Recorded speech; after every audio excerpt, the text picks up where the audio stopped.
The throne room was silent, save for the steady dripping of rain against the stained glass. "It's already done, Luna," David said, his voice flat, his gaze fixed on the crown resting on the velvet cushion before him. Luna stared at the man she had loved since they were children running through the Silverwood. He looked the same. Broad shoulders, dark hair swept back, eyes the color of a winter storm. But the man she knew was gone. "You traded us," she whispered, the truth tasting like ash. "For the Northern Territories, for the allegiance of the Blackwood Pack." David finally looked at her, his expression unreadable. "I secured our future, our survival." "No," Luna said, turning away as the first tear fell. "You secured your crown and lost everything else." The scent of pine and ozone hung heavy in the air, a precursor to the approaching storm. Luna stood on the balcony of the Alpha's estate, her hands gripping the cold stone balustrade. Below, the pack gathered, a sea of restless energy. They were waiting for David, their newly ascended Alpha King. They were waiting for him to announce his Luna. For 3 years, since David's father had fallen in the border skirmishes, Luna had stood by David's side. She had managed the pack's internal affairs, brokered peace with the minor covens to the east, and healed the wounded when the skirmishes flared up again. She was the steady heart to his fierce ambition. Everyone assumed the announcement was a formality. A soft knock drew her attention. Alara, her closest friend and the pack's lead tracker, slipped into the room. Alara's usually bright face was drawn, her eyes avoiding Luna's. "He's ready," Alara said, her voice tight. "He's calling for you." Luna frowned. "You look like you've seen a ghost, Elle. What's wrong?" Alara hesitated, twisting a silver ring on her finger, a nervous habit. "Just the storm, I suppose. The energy's wild tonight." It was a weak lie, but Luna didn't press. She smoothed the skirt of her deep green dress, a color David had once said reminded him of the heart of their forest, and stepped past Alara. The journey to the Grand Hall felt longer than usual. The torches lining the stone corridors flickered unevenly. When she entered the hall, the low murmur of the pack ceased. Hundreds of eyes turned to her, a mixture of respect and, oddly, anticipation. David stood at the raised dais at the far end of the hall. He wore the ceremonial black tunic, the silver wolf crest gleaming over his heart. Beside him stood the elders, their faces impassive. Luna approached, her chin high. She expected David to step forward, to take her hand. Instead, he remained still. My people," David's voice boomed, echoing off the high ceilings. "We stand on the precipice of a new era. For too long, the Silverwood Pack has been vulnerable. We have bled defending our borders. We have starved during the long winters." Luna stopped at the base of the dais. This was not the speech they had discussed. They had planned to speak of unity, of healing, to secure our future. David continued, his gaze sweeping over the crowd, intentionally avoiding Luna. "We must forge new alliances, strong alliances." A low murmur rippled through the pack. The doors at the back of the hall groaned open. The wind howled, carrying the scent of damp earth and something else, something harsh and metallic. A procession entered. They wore colors of charcoal and crimson. At their head walked a woman of striking, sharp beauty. Her dark hair was braided tight against her scalp, and her eyes were a piercing, unnatural yellow. Luna felt the blood drain from her face. She recognized the crest on their cloaks. The Blackwood Pack, their ancient rivals. The pack responsible for the skirmishes that had claimed David's father. David finally looked down at Luna. The winter storm in his eyes was replaced by cold ice. To seal the treaty with the Blackwood Pack and to bring the Northern Territories under our protection," David announced, his voice devoid of emotion. "I take Seraphina of Blackwood as my mate, and your new Luna." The silence in the hall was absolute. It was a physical weight, pressing down on Luna's chest. She couldn't breathe. She stared at David, searching for a sign of coercion, a hint of a spell. But his posture was rigid, his expression resolute. He had chosen this. Seraphina ascended the dais, moving with predatory grace. She took her place beside David, offering Luna a small, triumphant smile. "David," Luna whispered, the word barely escaping her throat. It was too quiet for the pack to hear, but David's slight flinch told her he caught it. "The decision is final," one of the elders intoned, his voice raspy. "The treaty is signed.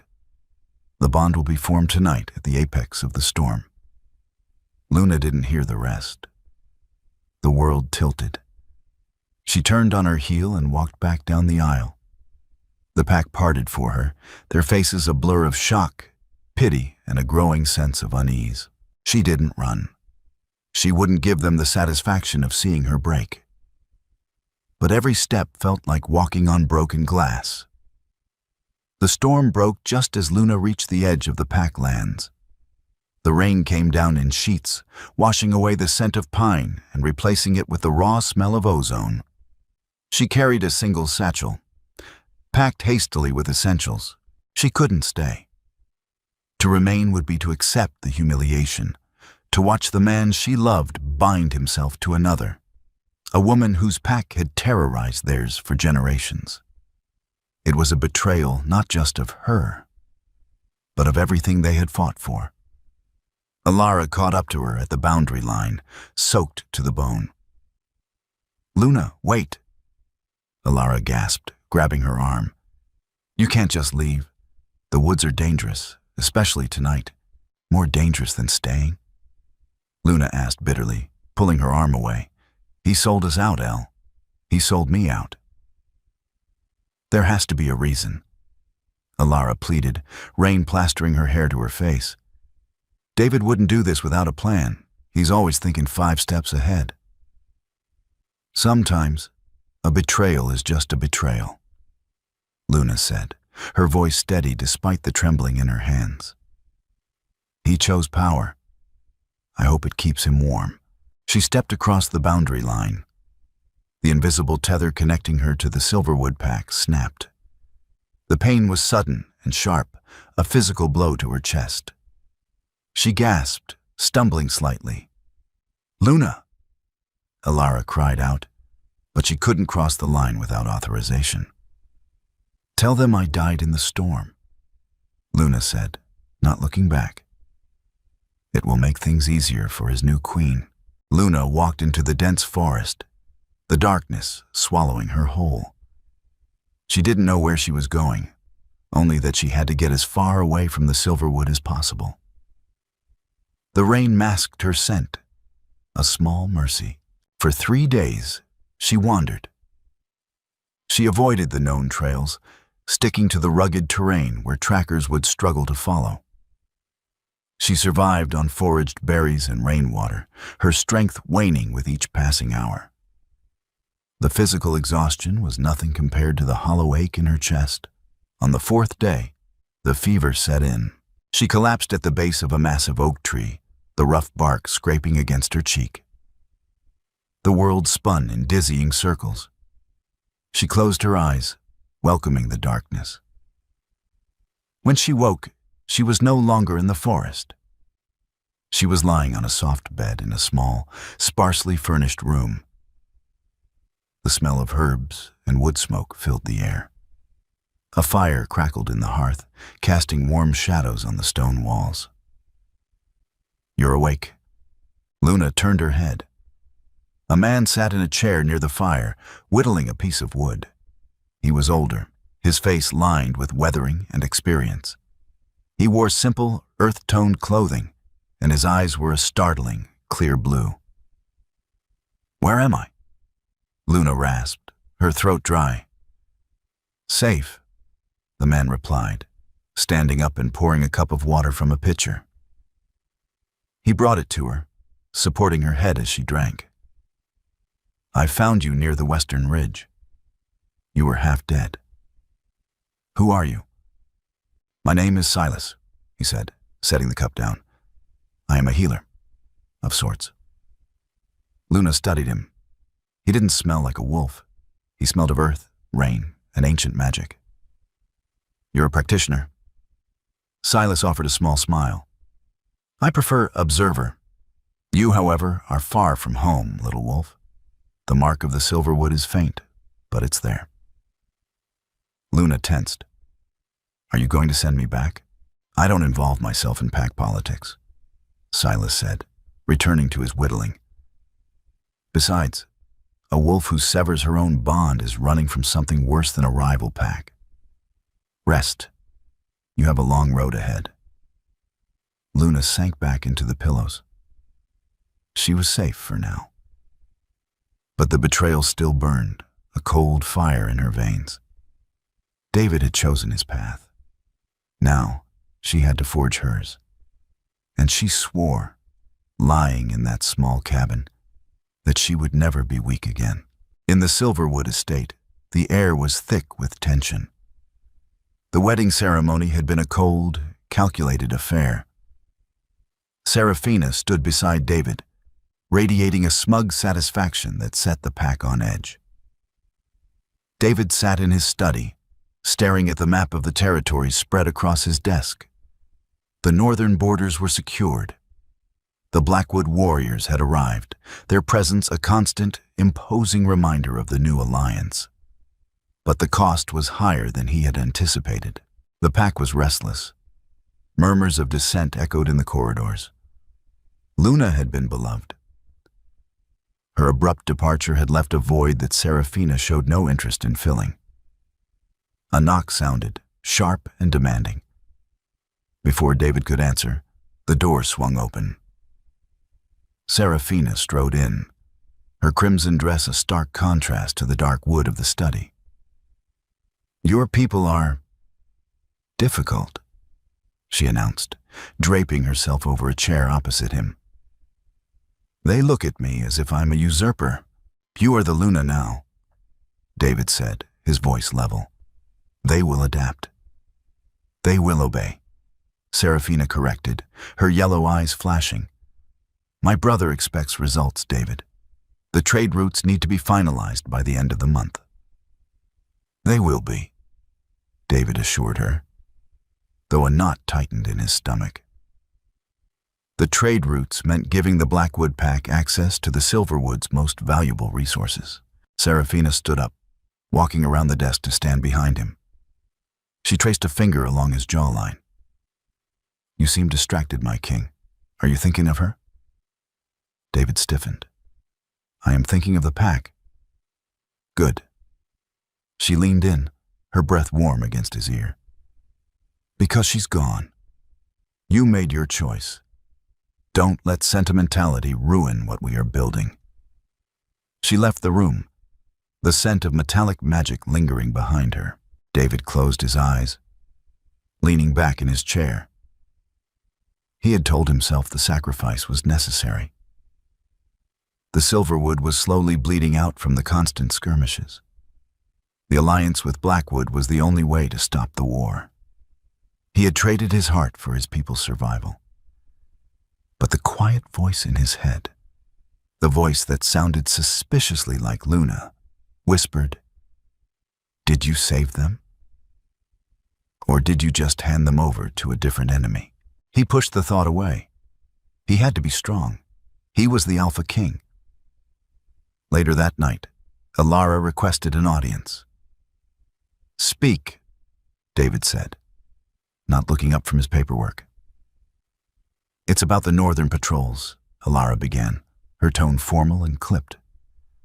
The Blackwood wolves are ignoring our protocols. They are hunting in restricted zones. I will speak to Seraphina, David said, rubbing his temples. Alara hesitated. Alpha, there is something else. The pack, they are losing faith. David finally looked at her. They need to understand the necessity of this alliance. They understand that you sold out the woman who held this pack together, Alara said, her voice dropping to a harsh whisper. And they are wondering what else you are willing to sell. David's eyes darkened. Watch your tone, Alara. I am your lead tracker, she said, holding his gaze. It is my job to warn you of threats. The biggest threat right now isn't the Blackwood pack. It's the resentment festering in your own home. She bowed stiffly and left. David was alone again. He walked to the window, looking out over the dark forest. The rain had stopped, but the clouds still obscured the moon. He had secured the crown, but the throne had never felt so precarious. He had traded Luna for power, and now the true cost of that power was beginning to reveal itself. Months turned into a year. Under Silas's tutelage, Luna transformed. She was no longer the soft, diplomatic Luna of the Silverwood. She learned the old ways, the magic that predated the packs, the magic woven into the earth itself. Silas taught her to harness the ambient energy, to enhance her speed, her strength, and her senses far beyond that of a normal wolf. She learned to fight not just with tooth and claw, but with strategy and silence. You rely too much on brute force, Silas observed one afternoon as they sparred in a clearing behind the cabin. Luna was panting, her muscles burning, while Silas barely looked winded. I am a wolf, Luna retorted, wiping sweat from her brow. Force is our nature. Force without focus is just noise. Silas countered. Your enemies will be stronger. They will be more numerous. You must be smarter. He tossed her a wooden staff. Again, Luna attacked, channeling her anger into her strikes. She thought of David's cold eyes, of Seraphina's triumphant smile. She swung the staff with lethal intent, but Silas deflected every blow with maddening ease. Anger is a tool, Silas said calmly, stepping aside as Luna lunged past him. But if you let it control you, it makes you predictable. He swept her legs out from under her. Luna hit the dirt hard, the breath knocked from her lungs. Control the emotion, Silas instructed, looking down at her. Don't let it control you. Luna lay there for a moment, staring at the canopy above. He was right. Her anger was a wild fire, burning indiscriminately. She needed to refine it. She needed to forge it into a weapon. She stood up, dusting herself off. She closed her eyes, visualizing the flames of her resentment. Slowly, deliberately, she began to compress the fire, drawing it tight and hard into the center of her chest until it was a cold, dense star of focus. She opened her eyes. They were clear, devoid of the earlier frantic energy. Again, she said. This time, she didn't rush. She moved with deliberate precision, anticipating Silas's defenses. She used his momentum against him, finding the gaps in his guard. For the first time in months, she landed a solid blow, the end of her staff connecting with his shoulder. Silas stepped back, rubbing the spot with a rare smile. Better. That evening, as they sat by the fire, Silas handed her a small, intricately carved wooden box. What's this? Luna asked. A gift, Silas said. Your training here is complete. You have learned all I can teach you. Luna opened the box. Inside lay a pendant, a jagged piece of obsidian wrapped in silver wire. It is a grounding stone, Silas explained. It will mask your presence from those who seek you using conventional magic, and it will remind you of the focus you found today. Luna slipped the pendant around her neck. The stone felt cool against her skin. Thank you, Silas, for everything. "Where will you go?" he asked. Luna looked into the fire. The image of the Silverwood estate flickered in the flames. She didn't want the crown. She didn't want David. But she couldn't allow Serafina and the Blackwood Pack to destroy her home. "I have to go back," she said softly. "Not to reclaim what I lost, but to protect what remains." She left the next morning before dawn. She was no longer the exiled, heartbroken mate. She was something new. She was a weapon forged in betrayal, honed by isolation, and ready to be unleashed. She was the rogue wolf, returning to the shadows of the Silverwood. The canopy of the Silverwood forest was a dense weave of ancient pine and oak, a roof of green and black that let only the sharpest slivers of moonlight bleed through. For generations, this had been a sanctuary. Now, the very soil felt bruised. Luna moved through the upper branches with a fluid, silent grace that would have been impossible a year ago. The obsidian pendant rested heavy against her collarbone, a constant cooling pressure that absorbed her scent and muffled the ambient hum of her life force. To the heavily armed Blackwood patrols tramping loudly through the underbrush below, she was nothing more than a passing shadow. She stopped on a thick bough overlooking the southern river crossing. The familiar ache of homesickness swelled in her chest, immediately followed by a sharp spike of anger. The crossing, once a bustling hub where Silverwood merchants traded dried meats and woven wool, was now fortified with harsh iron barricades. Banners bearing the crimson and charcoal crest of the Blackwood Pack hung limply in the damp air, a garish stain against the natural greens and browns of the forest. Below, 4 Blackwood enforcers sat around a roaring fire, passing a skin of fermented honey wine. They were large, brutal-looking men, their armor haphazardly strapped over thick leather tunics. "They say the northern passes will be fully clear by next moon," one of them grunted, wiping his mouth with the back of a scarred hand. "Once the ore from these caves starts moving, King David's little pack won't see a single coin of it." Another laughed, a harsh, grating sound. King David. What a joke. The man wears the crown, but Our Lady Serafina holds the leash. These Silverwood mutts are too soft to mine the deep veins properly anyway. We'll have to beat the quotas out of them. Luna's grip on the oak branch tightened until the rough bark bit into her palms. Silas's voice echoed in the back of her mind. Control the emotion. Don't let it control you. She closed her eyes, took a slow, measured breath of the cool night air, and drew the fire of her anger into a tight, dense core. A sudden commotion drew her attention back to the clearing. 2 more Blackwood guards emerged from the tree line, dragging a young boy between them. Luna recognized him instantly. It was Leo, the son of the village baker. He couldn't be more than 14, his face streaked with dirt and terror. "Look what we caught sneaking around the supply carts," the lead guard sneered, tossing Leo roughly onto the dirt near the fire. "Thought you could steal from the Alpha King's stores, little thief?" "It was just flour," Leo stammered, scrambling backward, his eyes wide with panic. "My mother is sick. The rations they give us aren't enough. We're starving."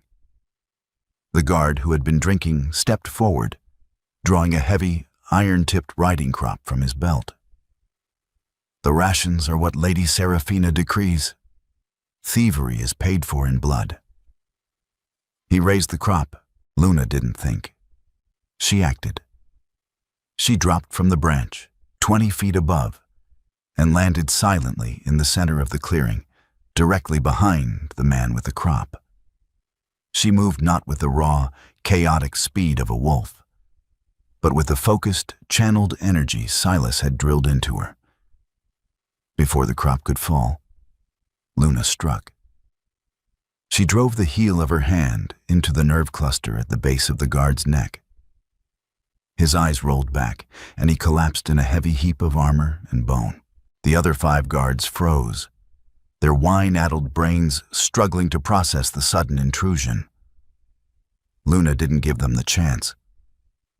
She swept her leg out, catching the 2 guards who had brought Leo in, sending them crashing into the barricades. She spun, drawing a short, beautifully balanced wooden staff from her back. It was a dance of brutal efficiency. She didn't use her claws. She didn't want to leave the obvious marks of a rogue wolf. She used momentum, leverage, and precise strikes to pressure points. The 3rd guard lunged with a drawn blade. Luna sidestepped, caught his wrist, twisted it sharply until the blade dropped, and drove the blunt end of her staff into his solar plexus. He fell, gasping for air that wouldn't come.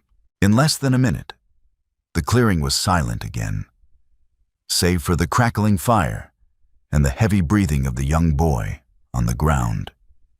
6 Blackwood enforcers lay unconscious in the dirt. Leo stared at the hooded figure before him, trembling.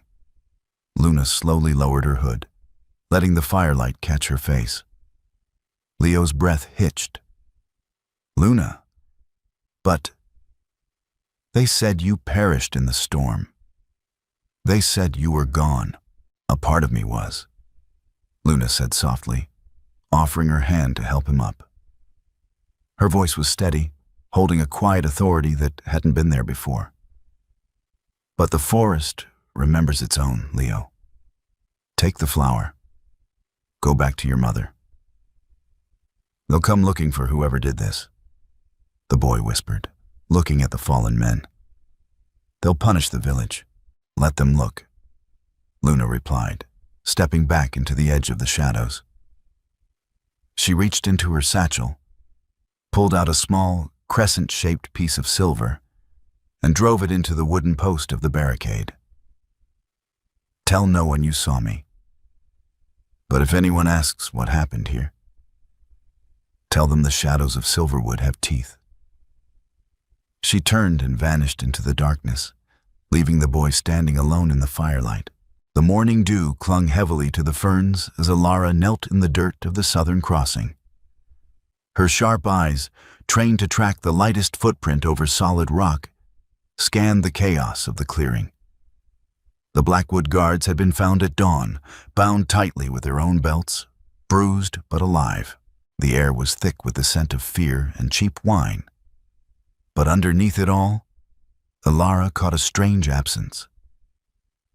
There was no distinct scent of an attacker, no wolf musk, no human sweat. It was as if the wind itself had swept through and beaten 6 heavily armed men into submission. "What do you make of it, Tracker?" Alara stood up slowly, facing the Blackwood lieutenant who had been assigned to oversee the investigation.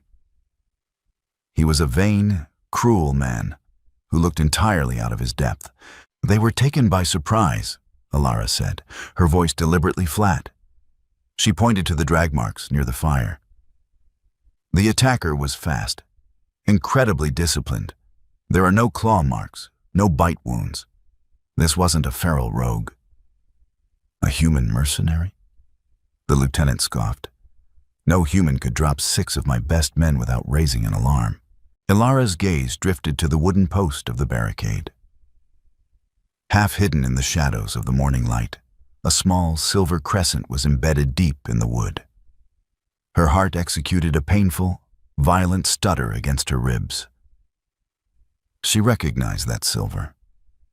It was a piece of the ceremonial chalice used during Silverwood naming ceremonies. "Perhaps," Alara lied smoothly, shifting her body to block the lieutenant's view of the post. "I will need to track the perimeter. See if they left a trail heading towards the eastern ridges."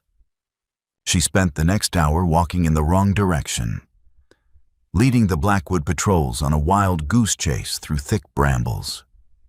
Only when she was certain she was unobserved did she double back, slipping past the patrols and heading deep into the oldest part of the forest, the moonlit caves. It was a place the adults of the pack warned children to avoid. A labyrinth of unstable rock and subterranean rivers. Ilara navigated the twisting tunnels by memory alone. She reached the central cavern, a massive hollow illuminated by a single shaft of sunlight piercing through the ceiling. The air here was freezing, smelling of damp stone and ancient moss. You always were terrible at lying to authority, Elle. Ilara spun around, her hand dropping to the hunting knife at her thigh. Stepping out from behind a massive stalagmite was a ghost. Luna stood there, dressed in dark, practical leathers, her hair braided tightly against her scalp. She looked leaner, harder, the soft curves of the diplomat, replaced by the sharp lines of a warrior. But her eyes, they were the same deep, empathetic green. Ilara let out a choked sob.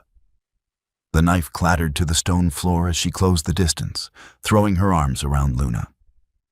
The embrace was fierce, filled with a year of unspilled tears and agonizing guilt.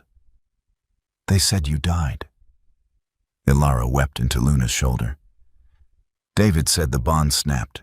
We felt it. I thought you were gone. I had to break the tether, Elle. Luna said gently, returning the embrace tightly. If I had stayed bound to him, he would have always known where I was. Serafina would have hunted me down to ensure her claim was undisputed. I had to let the Luna of Silverwood die. Ilara pulled back, wiping her eyes furiously. She looked at the woman before her, sensing the sheer, contained power radiating from her. What happened to you? Where have you been? Learning, Luna said simply. Preparing. But I need to know what is happening here. The patrols, the barricades. It's worse than I imagined. The joy of the reunion faded from Ilara's face, replaced by a weary bitterness. It's a slow death, Luna. Serafina is draining us dry. The Blackwood Pack treats our territory like a conquered province. They take double the harvest, they monopolize the game trails, and they've forced half our able-bodied wolves into the northern mines to dig iron for her brother's armies. And David? Luna asked. The name tasted like old copper on her tongue.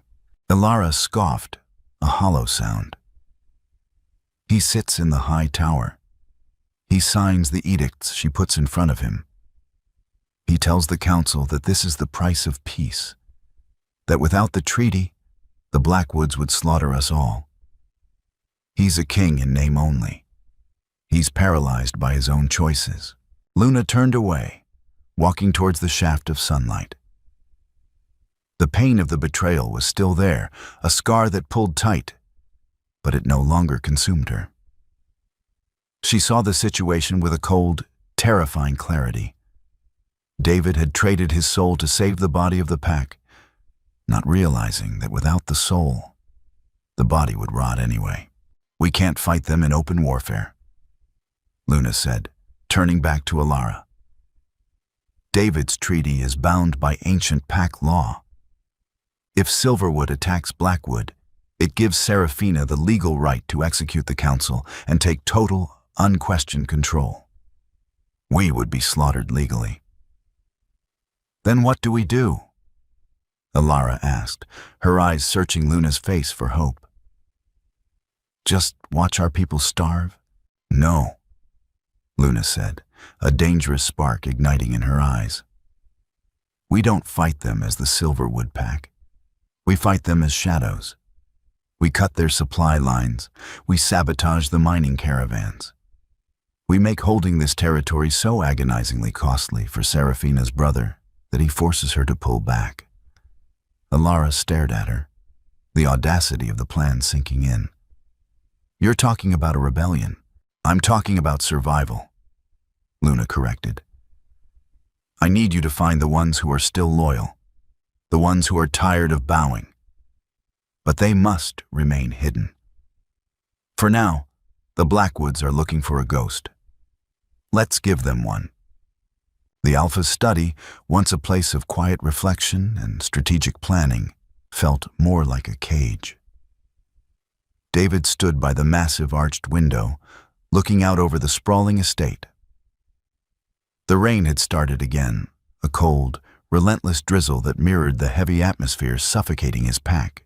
Behind him, a heavy crystal goblet shattered against the stone hearth. Incompetence! Serafina shrieked, pacing the length of the Persian rug like a caged predator. Her yellow eyes were ablaze with fury, her dark hair slipping loose from its usually immaculate braids. 6 trained enforcers, David. Bested by a shadow, a ghost? This is a mockery. David didn't turn around. He kept his hands clasped behind his back, his posture rigidly composed. They were drunk on duty, Serafina, and they were harassing a child of my pack. If this ghost hadn't dealt with them, I would have had them flogged myself. Your pack? Serafina stopped, letting out a sharp, mocking laugh. Your pack is nothing but a labor force keeping my brother's borders secure. If you cannot control your territory, my brother will send a legion down here to burn the forest to the ash it deserves to be, and root out these rebels himself. David finally turned. The winter storm in his eyes, dormant for so long, flared with sudden, dangerous violence. He crossed the room in 3 long strides, stopping mere inches from Serafina. He towered over her, his chest rumbling with a low, instinctual growl. "Do not threaten my people in my home, Serafina," David said, his voice dropping to a deadly whisper. "The treaty dictates protection, not subjugation. If your brother marches an army across my borders, I will consider it an act of war, and the treaty will be void. Are you prepared to explain to him why he lost his southern supply lines because his sister couldn't control her temper?" For a moment, genuine shock flashed across Serafina's face. She wasn't used to him pushing back. He had been so pliant, so broken since the bonding ceremony. She recovered quickly, smoothing the front of her crimson gown, but she took a step back. "Find whoever attacked my men," she demanded coldly, her voice lacking its previous volume, "before the end of the week, or I will handle it my way." She turned and swept out of the room, the heavy oak doors slamming shut behind her. David let out a long, ragged breath, resting his hands on his desk. His head pounded. Every day was a delicate balancing act on a razor's edge. He hated what he had become, hated the compromises he made daily. But the alternative, total annihilation by the Blackwood armies, was a nightmare he couldn't inflict upon his people. He needed to see the site of the attack himself. An hour later, under the cover of the worsening rain, David rode out to the southern crossing alone. The Blackwood guards stationed there snapped to nervous attention as the Alpha King dismounted. David ignored them, his senses flaring as he stepped into the clearing where the scuffle had taken place. The rain had washed away most of the physical evidence, turning the dirt to mud. He knelt near the ashes of the fire pit. He closed his eyes and inhaled deeply, filtering through the overwhelming scent of wet earth, iron, and the lingering sourness of the guard's sweat. He was looking for a trace, a scent of a rogue, a mercenary, a rival pack. There was nothing. Just a strange, faint smell of ozone and crushed pine needles. It was too clean.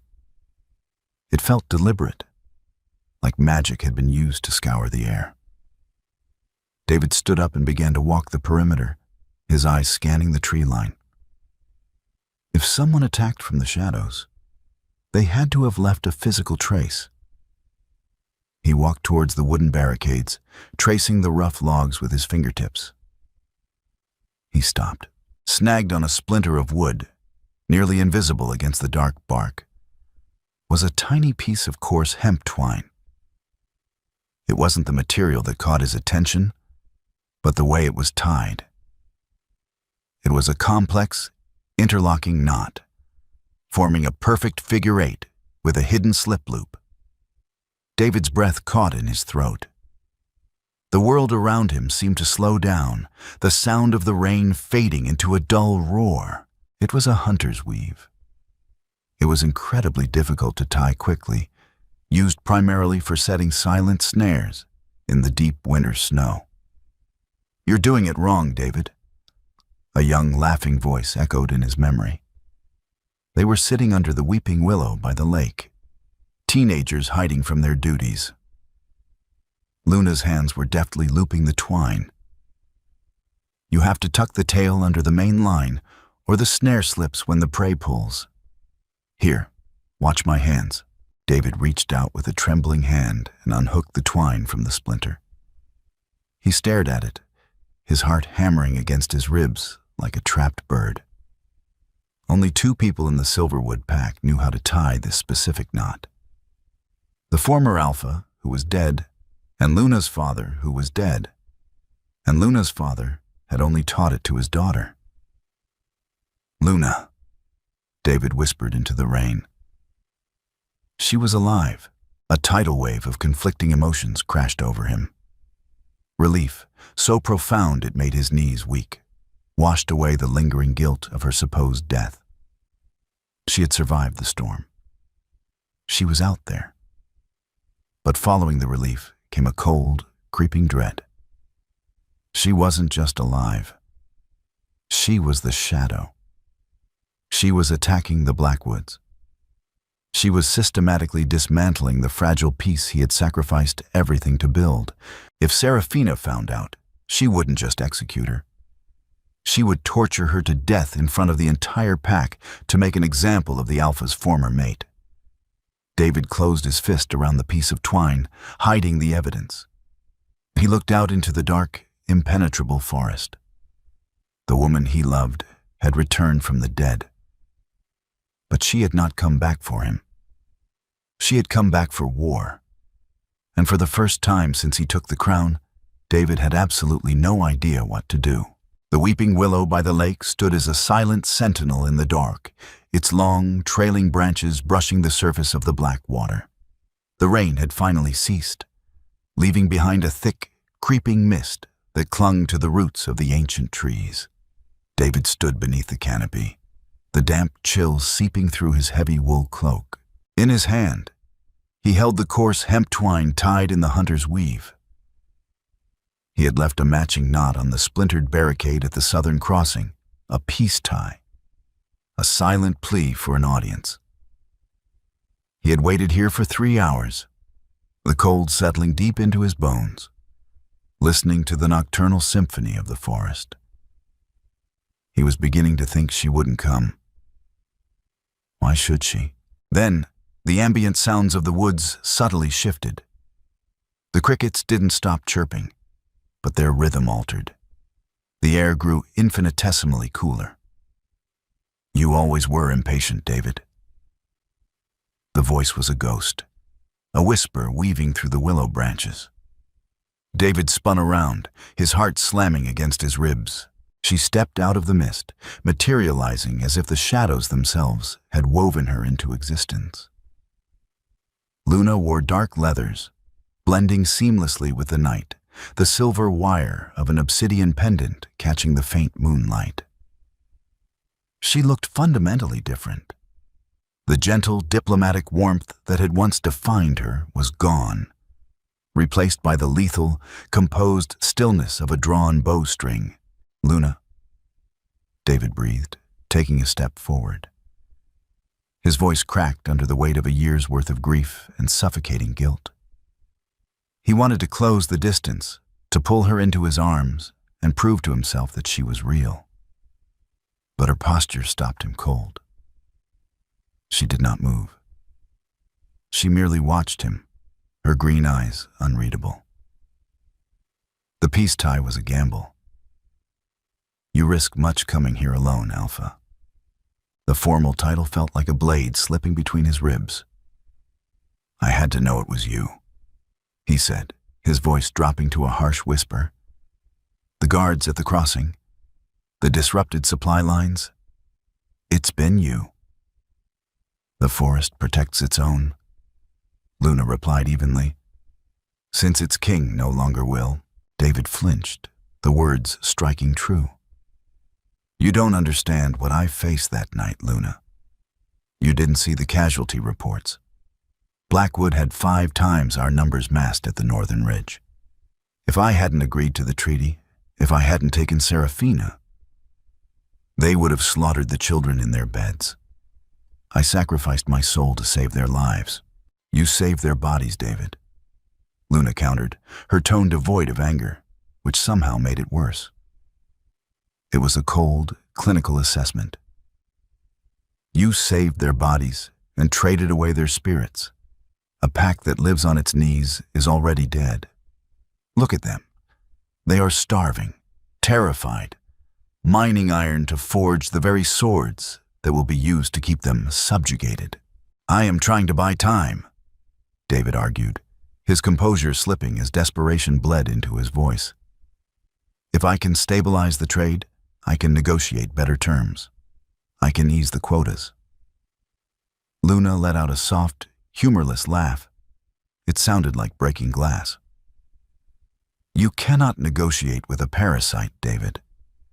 Serafina will take until there is nothing left. But you don't need to worry about the iron quotas anymore.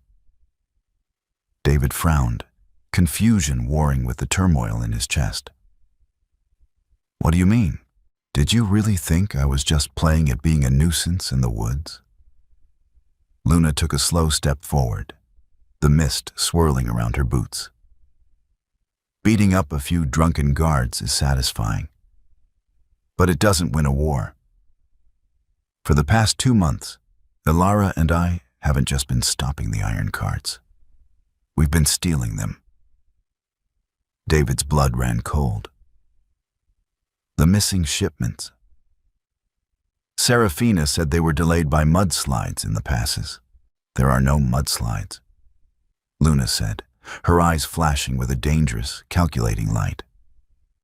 The iron has been rerouted to the eastern covens, the very covens you ignored when you took the crown. We've been trading Blackwood iron for coven magic and mercenary contracts. By the next full moon, Serafina's brother won't be receiving weapons. He'll be receiving an army at his eastern flank. David stared at the woman before him, utterly stunned. He had spent a year playing a defensive game of politics, trying to minimize damage. Luna had spent a year orchestrating a massive, multi-territory coup right under his nose. If Serafina finds out about this, David began, genuine terror for Luna seizing his throat. She already has. The new voice cut through the mist like a whip crack.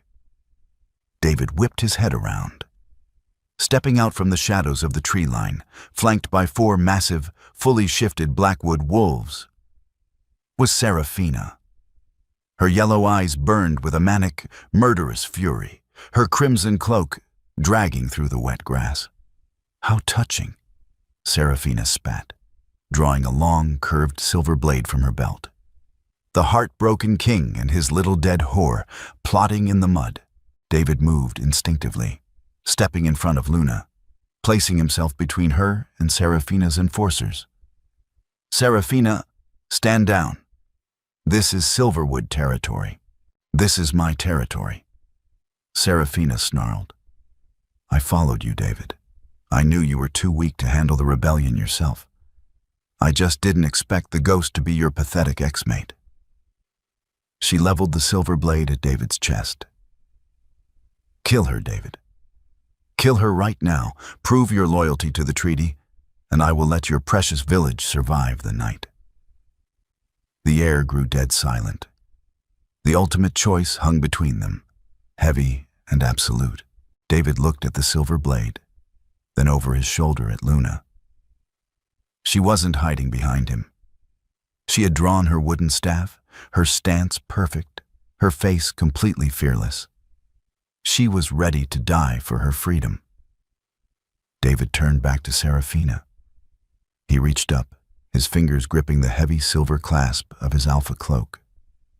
the cloak that bore both the silverwood and blackwood crests.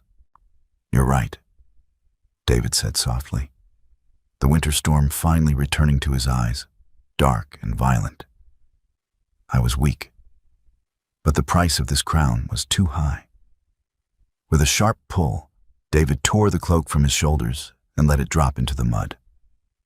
"The treaty is void," David roared, his voice echoing across the lake. "Get off my land." Seraphina's face contorted into a mask of pure, ugly rage. "Tear them to pieces," she shrieked to the 4 massive wolves behind her. The wolves lunged, a terrifying wave of muscle, fur, and bared fangs. David didn't hesitate. He let his wolf push to the surface, his bones cracking and shifting in a rapid, fluid motion. Within seconds, a massive, dark-furred timber wolf stood in his place, a thunderous growl vibrating in his chest. He met the first 2 blackwood wolves head-on, their bodies colliding with a sickening crunch of bone and a flurry of snapping jaws. But Luna did not shift. As the 3rd wolf leapt toward her, its jaws aiming for her throat, Luna dropped to her knees, sliding beneath the beast. She channeled the dense, cold energy Silas had taught her to harness, transferring it into the dense wood of her staff. She drove the blunt end upward, striking the wolf directly in the fragile sternum. The beast yelped, its momentum carrying it over her to crash heavily into the trunk of the willow tree. Seraphina didn't wait for her guards to finish the job. She moved with unnatural, magically enhanced speed, her silver blade slicing through the mist toward Luna's back. Luna spun, bringing her staff up just in time. The silver blade bit deep into the enchanted wood, sending a shower of sparks into the damp air. The impact rattled Luna's teeth, but she didn't yield. She met Seraphina's manic yellow eyes with icy green calm. "You should have stayed dead," Seraphina hissed, leaning her weight into the blade. "You should have stayed out of my forest," Luna replied. Instead of pushing back, Luna abruptly twisted her staff, stepping inside Seraphina's guard. She drove her elbow viciously into Seraphina's nose. Bone crunched. Seraphina stumbled backward with a scream of pain, dropping the silver blade as blood poured down her face. A few yards away, David tossed a limp blackwood wolf into the lake, his muzzle stained with blood. He turned, ready to aid Luna, but stopped. The tree line was no longer empty. Dozens of pairs of glowing eyes pierced the darkness. Alara stepped into the clearing, a heavy crossbow loaded with a silver bolt aimed squarely at Seraphina. Behind her stood the Silverwood pack. They hadn't shifted, but they were armed with hunting rifles, pitchforks, and mining picks. They looked battered and exhausted, but for the first time in a year, their eyes held no fear. They had heard their alphas roar. They had felt the treaty break. Seraphina, clutching her bleeding face, looked around at the encircling crowd. Her remaining 2 wolves, sensing the shift in power, backed away, whining low in their throats. She was utterly outmatched. "This is treason," Seraphina spat, though her voice trembled. "My brother will burn this forest to the bedrock. He will slaughter every last one of you."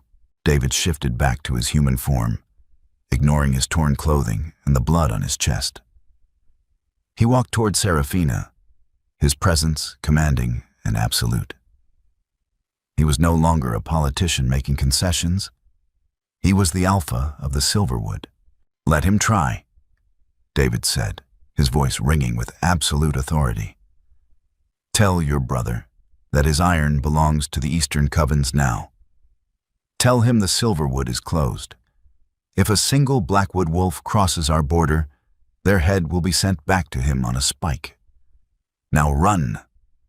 Seraphina looked at David, then at Luna, a venomous promise in her eyes. Without another word, she turned and fled into the darkness, her surviving wolves scrambling after her. The silence that followed was profound. broken only by the soft lapping of the lake against the shore. The pack slowly lowered their weapons. Alara walked forward, her eyes locked on Luna, tears mixing with the rain on her cheeks. David turned to face Luna. The adrenaline was fading, leaving behind a stark, emotional exhaustion. He looked at the woman who had saved his pack, the woman he had broken to save his crown. "Luna," David said softly, stepping toward her. He reached out, a tentative gesture. "You came back."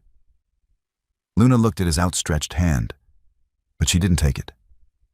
She lowered her staff, her breathing steady.